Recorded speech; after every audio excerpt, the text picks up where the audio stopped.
Everyone heard the roar that morning, but only I knew what it meant. It was the kind of sound that didn't belong here. Not in this valley. Not in my backyard. The grinding snarl of diesel engines, mixed with the metallic clatter of concrete mixers, echoing against the canyon walls. The smell hit next, a choking blend of exhaust, hot metal, and crushed limestone. Carried on air that was supposed to smell like wet willow bark and cold mountain water. I stepped onto the porch, coffee in hand, and saw them big rigs lined. Along the creek, men in hard hats swinging hoses, gray slurry already pouring into what had been a crystal clear mountain stream since before my grandfather was born. Brenda Hartwell stood on the opposite bank, framed by her white Tesla like sheep, was posing for a real estate ad, pearl earrings glinting in the morning sun, sunglasses hiding whatever passed for eyes on a woman like that. It's for flood control, she called, lips curling like she'd just won something. What she didn't know, what she couldn't possibly understand was that she'd just signed her own ruin. 6 months from now, her $1 million home would be sitting in 2 feet of swamp water, foundation cracking, emergency crews pumping muddy floodwater out of her basement while my property stayed bone dry. But right then, watching her pour HOA money into killing my creek, I wasn't thinking about revenge. I was thinking about my grandfather. William Brennan, combat engineer, Normandy survivor, and the man who built this place with his own hands after the war. 2 acres of wild beauty, back when it meant herd of Angus grazing on open pasture. He'd carved trails with a pickaxe, laid granite stones along the banks, and taught me that water is alive, that it has memory. I inherited not just his land, but his love for it. Every morning I'd sit with coffee on the back porch, listening to Cottonwood Creek tumble over smooth granite, a ribbon of silver threading through green willows. That sound was more than peace. It was legacy. It was home down. Now it was being buried alive. When Willowbrook Estates started sprouting up around us, I knew change was coming. 47 houses. Average price, $900,000. Mostly California. Imports running from their own HOA nightmares only to build a fresh one here. The irony would have been funny if it hadn't been tragic. Brenda was the queen of this little kingdom. 52 president of the HOA board, and the kind of person who could turn a coffee meeting into a hostile takeover. She sold overpriced houses for a living and wore entitlement like perfume. Her husband was some investment banker in Denver. Their kids were in private school learning how not to look directly at people like me, the economically disadvantaged who chose different priorities. Her colonial-style palace backed right up to my creek, perfect lawn stopping exactly where real nature began. The first shot she fired was small, an official violation notice in my mailbox, citing unsightly storage of automotive parts visible from neighboring properties. Translation: she didn't like my vintage motorcycle frames leaning against the shed. The fine was $200 a day until I complied. Only problem for Brenda: my land predates her HOA by 80 years. My deed includes mineral rights, water rights, and an exemption from future development restrictions. You can't just lawyer that away, not legally anyway. When I told her that face-to-face in her vanilla-scented office, she smiled like she was already planning the next move. And she was. Anonymous complaints to the county about an illegal business on my property. Inspectors crawling through my workshop looking for anything to find me over. I spent $1,200 in lawyer fees just proving I wasn't running a shop. But that wasn't what she really wanted. No, this was about water. In Colorado, water means power. And Brenda thought my 150-year-old creek rights were something she could bully out of me. Spring melt came heavy that year. Cottonwood Creek sang louder than usual as it rushed over the beaver dam upstream. That music was my warning bell. Because Brenda wasn't done. She was just getting creative. She hired a Denver law firm that specialized in environmental property disputes, which is rich people code for we're about to make your life hell using government regulations. They filed a nuisance water flow complaint, claiming my property created dangerous runoff that threatened the $1 million homes downstream. 50-7 pages of legal jargon, all to force me into paying for a $50,000 environmental study. But here's the thing. I'm not just some guy with grease under his nails. I'm a retired Army Corps hydrologist. I used to design the systems they were pretending to understand. I called an old colleague at the Colorado Water Authority. Took him 10 minutes to spot the fatal flaw. They were using watershed maps from 1967. Before the interstate, before the upstream subdivisions, before modern drainage systems completely changed the valley's water patterns. In other words, their whole case was a house built on sand. The modern data showed the opposite of what they claimed. My creek section actually prevented flooding, thanks to the granite boulders my grandfather had placed decades ago. He built a natural flood control system before anyone had a name for it. Colorado's prior appropriation doctrine sealed it. Water rights here work on first come, first served. My family's rights dated back to 1873, older than Colorado itself. Brenda's HOA didn't even exist in the eyes of water law. I filed my own countercomplaint, demanded they pay for a proper environmental assessment, since their harassment was based on fraudulent data. Attached all the Proof County surveys, hydrological analysis, even my grandfather's original engineering notes. 2 weeks later, the county ruled entirely in my favor. Historical water rights validated. HOA ordered to cease all harassment. Case closed.org. So I thought. Because some people take defeat as a lesson. Brenda took it as a challenge, and her next move was going to be the one that set everything in motion. The first sign something was wrong came as a voicemail from Edwin Kowalski, the only sane member on the HOA board. "Dale," he said, voice tight, his Polish accent wrapping around each word. "This woman. She is planning something crazy. Emergency meeting, flood control, pictures, big trouble." I was in Portland with Martha, visiting our daughter Jessica, our first real vacation in years. We'd planned it for months. Brenda planned around it. The meeting notice went to an address I hadn't used in a decade, meaning I couldn't attend, couldn't object. Edwin filled in the blanks. Brenda presented evidence of severe erosion on HOA property, photos that looked suspiciously like someone had taken a backhoe to the creek bank. Her expert was her cousin's landscaping contractor. His recommendation, immediate concrete channeling to save the neighborhood from catastrophic flooding. The board voted 6. Edwin was the only note. By the time he called me, it was already in motion. Special assessment, $1,800 per homeowner. Total budget, $127,000, for something any real engineer would have told them was unnecessary and dangerous. I cut the vacation short, drove all night, Martha sleeping fitfully in the passenger seat, my mind running the numbers. How much damage could they do in 72 hours? I got my answer the second I turned onto my road. The sound hit first, jackhammers and diesel engines, growling in the morning air. The smell followed concrete dust and diesel exhaust, so thick it coated my teeth. I stepped out of the truck, boots crunching on gravel, and saw it. My creek was gone. In its place, an 18-inch deep gray ditch, the kind you see draining rainwater in the middle of a city street. Brenda's crews had entombed my grandfather's granite boulders under tons of concrete, killing the fish spawning grounds, erasing a living ecosystem that had survived for over a century. Martha stood beside me, tears in her eyes. "They killed it," she whispered. "They actually killed it." Some men would have lost their temper right then. I didn't. Because if there's one thing 30 years in environmental engineering teaches you, it's this. Water has patience. And so do I. I started documenting everything. Photos from every angle, flow measurements, water samples.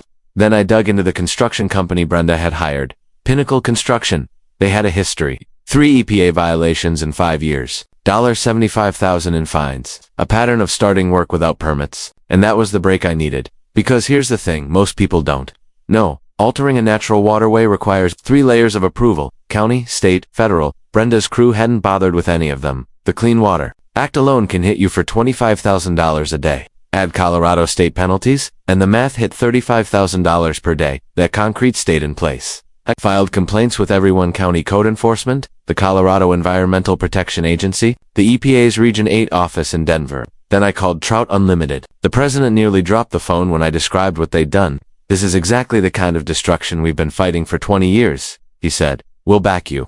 Legal help, funding, expert witnesses, whatever you need." Within 10 days, 3 government agencies were investigating. An environmental law clinic at the University of Colorado offered free legal representation. The noose was tightening, but Brenda, she doubled down. Edwin warned me her next plan was even bigger. Concrete the entire creek from the county road to the subdivision boundary. "If we are going to do this," she'd told the board, "we might as well do it right." Right? That night, I sat in my workshop surrounded by my grandfather's old engineering notebooks, photographs from the 1950s, survey maps spread across the table. He'd designed this creek to handle floodwaters naturally, to slow them, spread them, let the valley absorb them like a sponge. Concrete destroyed all of that. Brenda hadn't just erased a creek. She'd built a hypersure water cannon, aimed straight at her neighbor's foundations. Spring melt was 6 weeks away, and that year, the snowpack was deep. When it came, the flood wouldn't touch my property. I sat higher, upstream. But Willowbrook Estates, they were in the crosshairs. I didn't have to sabotage a thing. Nature was going to do the work for me. While I was calculating, the harassment escalated. A manila envelope slid across Brenda's glass desk during a private meeting, $500,000, and a non-disclosure agreement thicker than a phone book. All I had to do was sign over my water rights, keep quiet, and leave the county within 6 months. "Legal battles are expensive, Dale," she said, her voice all silk and poison.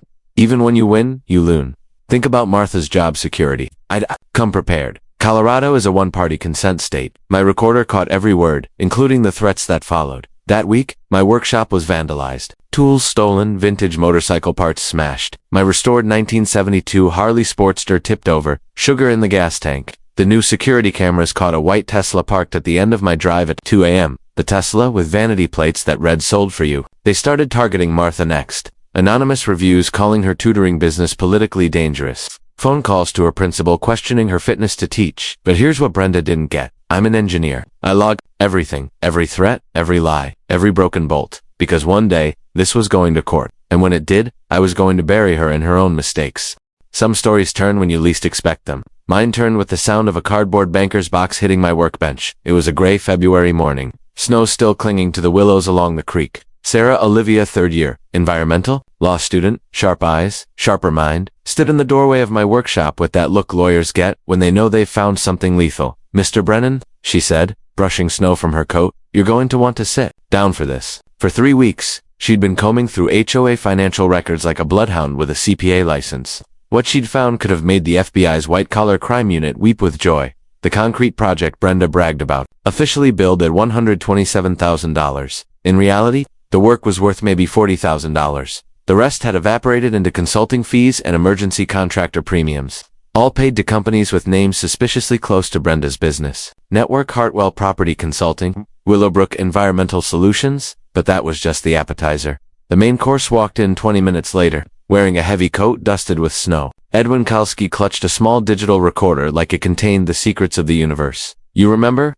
He said in his thick Polish accent. I told you I voted against concrete project. I maybe forgot to mention. I recorded hold meeting. I took the recorder, pressed play, and there it was, Brenda's voice, clear as mountain air, laying out her plan in words even her lawyers wouldn't be able to spin. The concrete wasn't about flood control. It was about driving out incompatible residents who don't understand our community vision.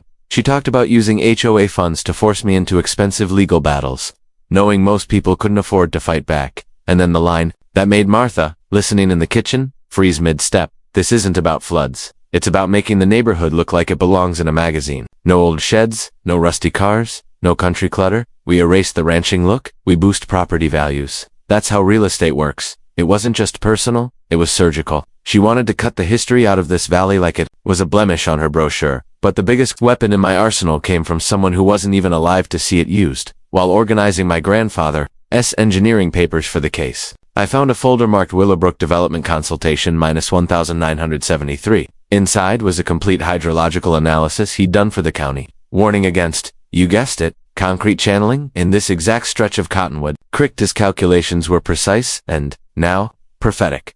Concrete would destroy the creek's natural flood absorption. During heavy snowmelt years like this one, it would send water charging downstream like a fire hose, straight into the foundations of any homes built on the old floodplain. The topographical maps showed something Brenda had probably never considered. My property sat high and dry above the flood zone, Willowbrook Estates, dead center in it. It was like my grandfather had written a letter to the future, and the future had just arrived. Right on schedule, I spent that weekend cross-referencing his 1973 data with current weather reports. The snowpack in the Rockies was higher than it had been in 20 years. Spring temperatures were predicted to spike fast. The math didn't just suggest flooding, it promised it. When that meltwater came, my workshop would be fine. Brenda's million-dollar homes, not so much. Edwin stopped by Sunday evening, just as I was sketching out restoration plans for after the storm. This woman, he said, shaking his head, she is building the world's most expensive lawsuit. I nodded toward the weather charts. She just doesn't know it yet. By now, my workshop didn't look like a place to fix motorcycles. Anymore, it looked like a war room. Maps, legal briefs, engineering drawings spread across every surface. The coffee pot ran day and night. Martha kept bringing in sandwiches for the rotating cast of allies who came to strategize. Kate Morrison, the environmental lawyer from the university clinic, officially took my case pro bono after seeing Sarah's evidence. She didn't just think in legal terms, she thought in campaigns. Dale, she said, laying out a timeline, we're going to fight this on 4 fronts. Federal environmental law, state water rights, county building codes, and civil fraud. Even if she somehow wins one, the others will bury her. She explained something called the private attorney general doctrine. If we won, Brenda would have to pay every cent of our legal fees. The deeper the forensic accounting went, the uglier it got. Sarah pulled in 2 more law students and a forensic accounting professor. They uncovered inflated contracts going back 3 years, landscaping, security systems, legal consulting, all routed through Brenda's circle. Estimated total embezzlement, over $200,000. That wasn't just fraud. That was racketeering. Meanwhile, I started designing the creek restoration. Using my grandfather's original surveys and modern environmental engineering, the fix would cost about $35,000, less than half what Brenda wasted on her concrete disaster. Colorado Trout, Unlimited pledged $25,000. The Sierra Club chipped in $15,000. Local fishing clubs, environmental groups, and even embarrassed HOA members donated. We called it the Cottonwood Creek Redemption Project. Word spread. Weekly meetings in my workshop drew 30, 40 people, veterans, anglers, students, even neighbors who used to glare at me over the fence. Martha ran a social media campaign that exploded. Hashtag Save Cottonwood Creek passed 5,000 followers. In a month, Dr. Angela Rodriguez, an environmental engineering professor, volunteered as our expert witness. She took one look at my grandfather's hand-drawn flowcharts and said, "Your grandfather was 50 years ahead of his time. This is exactly how we design natural flood control now." She didn't just ruin a creek, she destroyed a sophisticated system that protected the whole valley. By then, local media had picked up the story. David versus Goliath. The veteran engineer versus the HOA president. But Cade kept our public messaging focused on environmental protection, not revenge. Because while the headlines were great, the real weapon was still waiting upstream, a record snowpack, a warming forecast, and a concrete channel built by arrogance. We all knew what was going to happen. The only question was when, and whether Brenda would be standing in court when it did. The first warm wind of March carried trouble with it. You could smell it in the air, that mix of melting snow, damp earth, and something heavier. The weight of water that hadn't yet decided where it was going. Cottonwood Creek was already running at 150% of its usual flow, and peak melt was still weeks away. But Brenda wasn't watching the creek, she was watching me. At 5:23 a.m., my phone rang. It was Edwin, whispering like a man delivering state secrets. "Dale, she is packing moving truck. Middle of night. Very suspicious." By the time I pulled my boots on and drove past her colonial, the sunrise was just breaking over the mountains. A moving truck sat in the driveway. Furniture, boxers, even art wrapped in brown paper was being loaded. Brenda stood there, barking orders. Her white Tesla already packed to the ceiling. It didn't make sense. Unless she knew the walls were closing in. An hour later, the other shoe dropped. Sarah called. Her voice tight.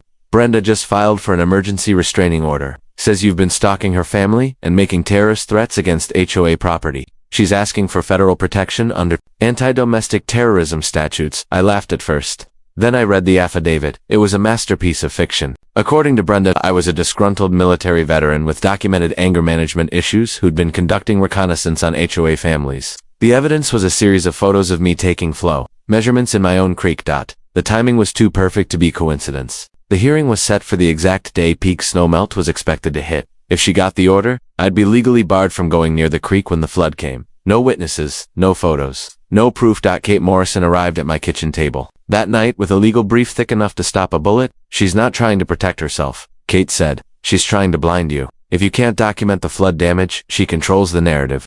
Dr. Rodriguez brought in real-time flood modeling data. It painted a terrifying picture. If the weather forecast held, water velocity through the concrete channel would hit levels capable of undermining foundation stability. "Dale," she said, pointing at the simulations, "this is days away from turning into a disaster. And if you're not allowed near it." We didn't need to finish that sentence. The media pressure was building too.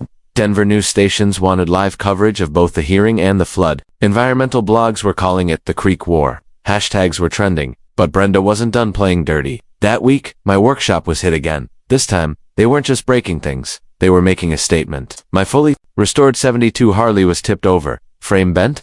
My grandfather's original engineering notebooks were scattered across the floor. Some pages torn, others soaked in motor oil. The upgraded security cameras caught everything. Two figures in hoodies methodically destroying my property. Then, right on schedule, a white Tesla pulled up at 2:17 a.m., vanity plates shining in the infrared. "Lights sold for you." Martha found me in the workshop the next night. Maps spread out under the lamplight. Weather reports open on my laptop. She asked quietly. I looked at the snowpack data, the flood velocity projections, the topographical maps. "Bad enough to end this," I said, "one way or another." By now, the FBI's white-collar crime unit was openly involved. Agent Lisa Park was building a racketeering case. The EPA's Criminal Enforcement Division was documenting every environmental violation. Brenda's embezzlement trail, thanks to Sarah, was mapped like a treasure hunt for federal prosecutors. The pressure was showing. Edwin reported she'd had screaming matches with her last two loyal board members. Both resigned within a week, leaving her standing alone at the head of a collapsing empire. But it didn't matter. She was still swinging.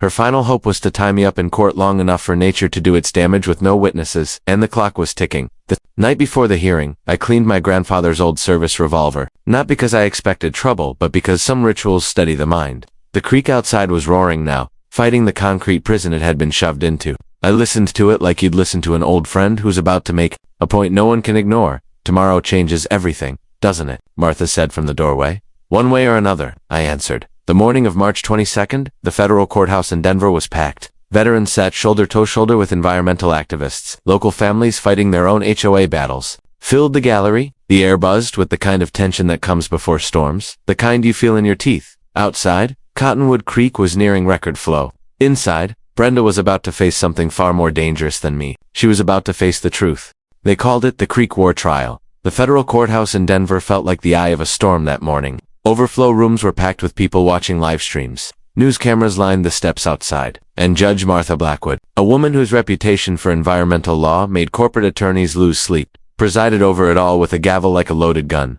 Brenda walked in wearing a suit that probably cost more than my truck. But it wasn't the fabric that caught my attention. It was the way she kept scanning the room, calculating, looking for any angle that might still save her. She didn't know there weren't any left, Kate.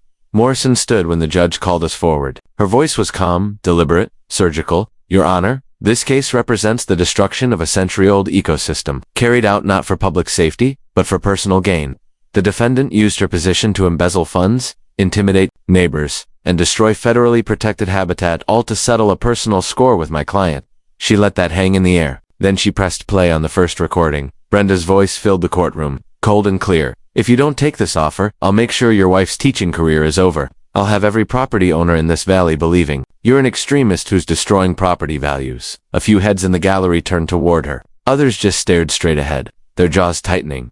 Kate cued the next one, Edwin's secret recording of the HOA board meeting. The room went still. This isn't about floods, Brenda's voice said. It's about removing anything that makes this place look rural or working class. We clean it up. We raise property values. You could almost hear the oxygen leave the room. Your Honor? Kate said. The defendant's own words prove this was never about flood control. It was about erasing history, weaponizing HOA authority, and using environmental law as a bludgeon against her own neighbors. My turn came. I walked the judge through my grandfather's 1973 engineering report, the one predicting exactly what would happen when you forced Cottonwood Creek into concrete. I explained the physics in plain English, and then Dr. Rodriguez took over, showing computer models that made even the court clerk lean forward. Your Honor, she said, this concrete installation is not flood control. It is a high channel aimed directly at residential foundations. With current conditions, we are looking at a 400% increase in downstream flood risk. And peak snowmelt is right now. As if on cue, the courtroom doors opened, and a marshal whispered something to the judge.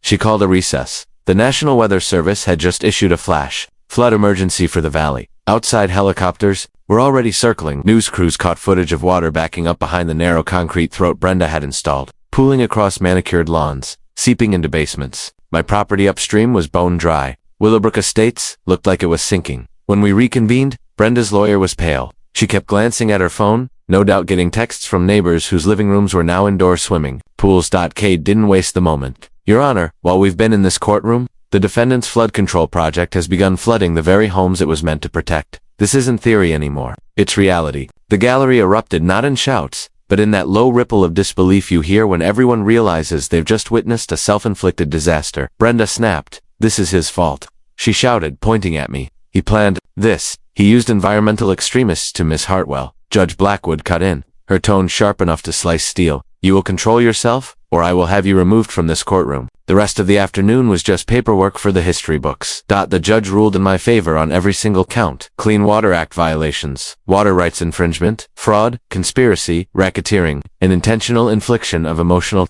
distress. She ordered the immediate removal of all concrete, complete creek restoration, and $750,000 in damages, including attorney fees and punitive awards. But the real victory was bigger. She established a legal precedent protecting water rights from HOA interference, a framework other homeowners could use to fight back across the country.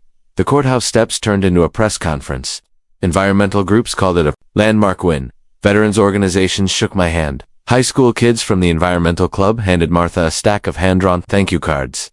But the best moment came later, when we drove home and stood on the back porch, listening. The water was still trapped in that ugly channel, but it was moving, fighting, finding the cracks. Justice sounds like running water, Martha said quietly, and she was right because soon it would be free again.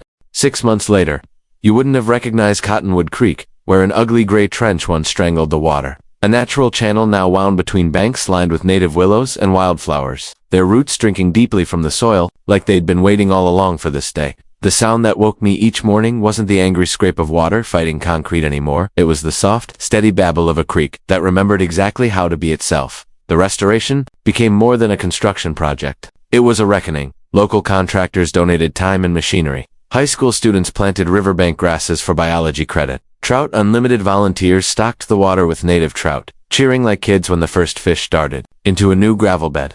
Even some embarrassed former HOA members showed up with shovels in hand. Their expressions sang more than any apology could. The smell of fresh earth replaced the acrid stench of concrete dust and diesel exhaust. And every evening, Martha and I walked the restored banks. Watching the water glide over the granite boulders my grandfather had placed decades earlier, the same ones Brenda's crew had buried under tons of cement. The broader ripples reached further than I ever expected. Colorado's legislature passed a bill nicknamed Dale's Law, strengthening property rights against HOA interference and requiring full environmental impact studies before any alteration of a natural waterway. Law schools started teaching the Brennan Creek case as an example of how citizen enforcement could hold even the most arrogant local power structures accountable. The $750,000 judgment didn't just pay for the restoration, it covered every legal bill and left enough to create the William Brennan Environmental Engineering Scholarship at Colorado State University. Fittingly, the first recipient was Sarah Olivia, the law student who turned HOA financial records into a weapon sharper than any courtroom speech. By the time the check was handed to her, she was working full-time for the EPA's Enforcement Division. As for Brenda, her fall was almost too quiet for someone who'd spent years making noise. She pled guilty to federal fraud charges, 18 months in minimum security prison, 3 years of probation, full restitution to the HOA members she'd robbed. Her real estate license was permanently revoked. Her assets were liquidated to pay damages. Last I heard, she was living in Florida, avoiding any conversation that began with "so" about Colorado. The owner of Pinnacle Construction, the company that poured the concrete without permits, was hit with $2 million in environmental fines and served 2 years himself. 3 former HOA board members took plea deals, probation, community service, and a year spent restoring damaged waterways across the state. The irony wasn't lost on anyone. And Edwin Kowalski, he was elected HOA president in a landslide. His first act was to pass bylaws requiring environmental review for every project, no exceptions. But the change I value most wasn't legal, financial, or political. It was human. Willowbrook had started as a place where neighbors avoided each other's eyes, where fences weren't just wood and nails, they were walls. Now people stopped to talk along the walking trail by the creek. Kids fished together. In the shallows, veterans swapped stories on the porch of my workshop, the same one that had once been a war room. The annual Creek Festival, which didn't even exist a year earlier, drew hundreds of visitors. Booths sold coffee and fly fishing gear. Local bands played. The Environmental Club ran tours of the restoration site inside my workshop. The '72 Harley Sportster I'd rebuilt for the second time sat gleaming in the corner, surrounded by thank you letters from homeowners across the country. People sent photos of their own battles, a pond saved from backfill in Arizona, a wetland spared from parking lot conversion in Michigan, a riverbank defended from development in Georgia. Martha returned to teaching, weaving watershed protection and community activism into her lessons. Her 4th graders built model rivers and tested them with miniature floods, learning firsthand why concrete is the enemy of living water. And me, I still fix old motorcycles, but I also answer the phone. When someone, somewhere, says, "My HOA is destroying our creek," what do I do? Because now I know this fight was never just about Cottonwood Creek. It was about the simple truth my grandfather wrote in the margins of his engineering notes. Back in 1973, the creek will reclaim its floodplain eventually. Concrete will only make it angry when it does. Turns out, he was right. The first time I realized Cottonwood Creek had become bigger than itself was when a package arrived from Arizona. Inside was a manila envelope stuffed with photographs. A small desert creek lined with cottonwoods, not unlike ours. Only this, one was choked with fresh concrete. A handwritten note on top read, "They told us it was for flood control. Sound familiar? Please, tell us what to do." It wasn't the first letter we'd gotten by then. My mailbox had become a for HOA horror stories, people from Texas, Oregon, even Maine, all fighting some variation of the same battle. A wetland paved over for community parking, a pond filled to make way for tennis courts, a neighborhood stream boxed in by cinder block. And all of them asking the same thing. How did you beat them? I'd sit on the back porch, Martha reading these letters aloud while the creek whispered in the background. Some nights, she'd pause and look at me. "You know, we can't just ignore this, right?" She was right. What had started as a fight for my own backyard was turning into a blueprint for something bigger, a way for ordinary people to take on bureaucratic bullies and win. The Cottonwood Creek Redemption Project became our proof of concept. Local universities began sending environmental engineering students to tour the site, studying how we'd restored the floodplain without a single dime of taxpayer money. The Sierra Club and Trout Unlimited used it in training seminars. The EPA referenced it in workshops for state-level enforcement officers, and my phone started ringing with invitations to speak at environmental conferences. I wasn't a public speaker by nature. I'd spent 30 years explaining water flow to engineers, not crowds. But when you've seen what arrogance can do to a living creek, and how fast it can be undone when people work together, you learn to tell the story. Martha became my partner in this new work, managing calls, scheduling visits, keeping a growing spreadsheet of cases that were starting to feel eerily familiar. One was a woman in Michigan, 71 years old, facing off against a lakeside HOA that wanted to dredge and concrete the shoreline for boat access. Another was a young veteran in Idaho whose HOA had filled his irrigation canal without permission. Each story hit the same beats. The arrogance, the backroom votes, the fake emergency justifying the rush, the lack of permits, the personal attacks on anyone who resisted. It was like watching the same bad play, performed by different actors. I started keeping a binder in the workshop, the playbook, Martha called it. Inside were copies of our court filings, examples of public records requests, contact information for state and federal agencies, and template letters for filing complaints. We began sending out digital copies to anyone who asked. For free, that binder started a ripple effect. Homeowners in Texas used it to stop an HOA from draining a wetland. A group in Oregon used it to overturn a concrete canal project in court. Each victory added to the network, and each win felt like another stone laid in a foundation that no HOA could bulldoze. But the real moment, I knew this was more than just a legacy for Cottonwood Creek, came at a town hall in a small Wyoming community. I'd been invited to speak about our case. At the end of the talk, a teenage girl raised her hand. She told me her grandfather had built the irrigation ditches in their valley after World War II. The HOA wanted to replace them with underground piping. They say it'll be cleaner, she said, but Grandpa says the ditches feed the trees. What do we do? I gave her the same answer my grandfather had given me decades earlier. You start by listening to the water. It'll tell you what it needs. Then you get the proof, and you make them listen too. She nodded like she understood something the adults in the room didn't yet. Driving home that night, Martha was quiet for a long time. Finally, she said, maybe this is what we do next. Help people like her before the bulldozers show up. The idea stuck out. By the end of that year, we'd converted the back section of my workshop into what we started calling the resource room. Walls lined with maps of state water jurisdictions, filing cabinets full of legal precedents, a loaner, set of water testing equipment, even a battered old laptop dedicated to public records searches. It wasn't fancy, but for the people who walked through that door, it might as well have been the war room we'd used to take down Brenda Hartwell. Some nights, I'd stand at the back door, listening to the creek roll past in the dark, and think about how far we'd come. 16 months earlier, I'd thought my world was getting smaller, just me, my workshop, and a piece of water I couldn't imagine living without. Now, the fight had spilled far beyond my fence line, and I had the feeling it was only just beginning. Some evenings now, when the light turns gold and the water glints like molten metal between the willows, I sit on the porch and let the sound of the creek do the talking. It's different than before, not because it runs any freer, but because I understand now just how close it came to being silenced. The granite boulders my grandfather set by hand are back in their rightful place, the water curling around them like an old friend. Willow roots drink deep from the bank, their leaves whispering in the evening breeze. Native trout flash in the shallows. If you didn't know what happened here, you might think it had always been this way, but I know better. This stretch of water has scars. Some you can see bare patches where the grass hasn't yet grown back, the occasional shard of concrete buried in the gravel, and some you can't. The quiet way neighbors watch each other now. The pause before trust comes back. Still, the change is real. The people who once waved from behind drawn curtains now stand shoulder to shoulder at the annual Creek Festival, selling pies, swapping stories, teaching kids to cast a fishing line. The HOA, under Edwin's steady hand, has become something closer to what it should have been all along, a group that protects the place we live instead of stripping it. 4 parts. But for me, the real victory isn't in the bylaws or even the water rights I defended. It's in the calls and letters that keep coming from people across the country. Folks who looked at our fight and thought, if they can win, maybe we can too. Some of those people have already taken their battles to court. Others are still in the first stages, taking photos, pulling records, learning the language of the laws that were written to protect them. A few have won. A few have lost. But all of them now know they're not alone. That's the part I never expected, that defending one creek in Colorado would tie me to strangers hundreds of miles away. All of us linked by the stubborn refusal to let arrogance and concrete erase something alive. Martha says it's a little like planting trees. You may never see them grow to full height, but you plant them anyway, because someone will. We've started talking about formalizing the resource room, turning it into a small nonprofit, a place where anyone fighting environmental overreach can come for guidance, where they can learn from our case and others like it. I don't know if it will be me running it in 10 years, or someone else, but I know it will be here.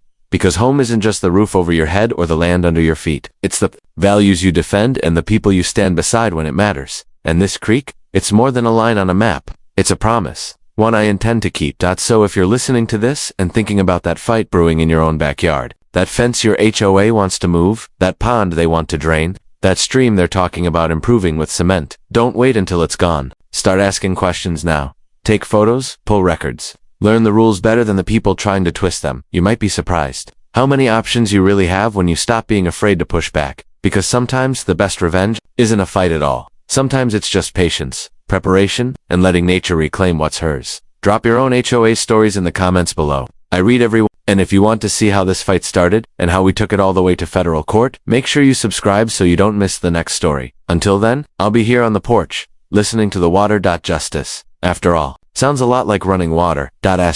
You've heard this confession, now wait until you hear the next one.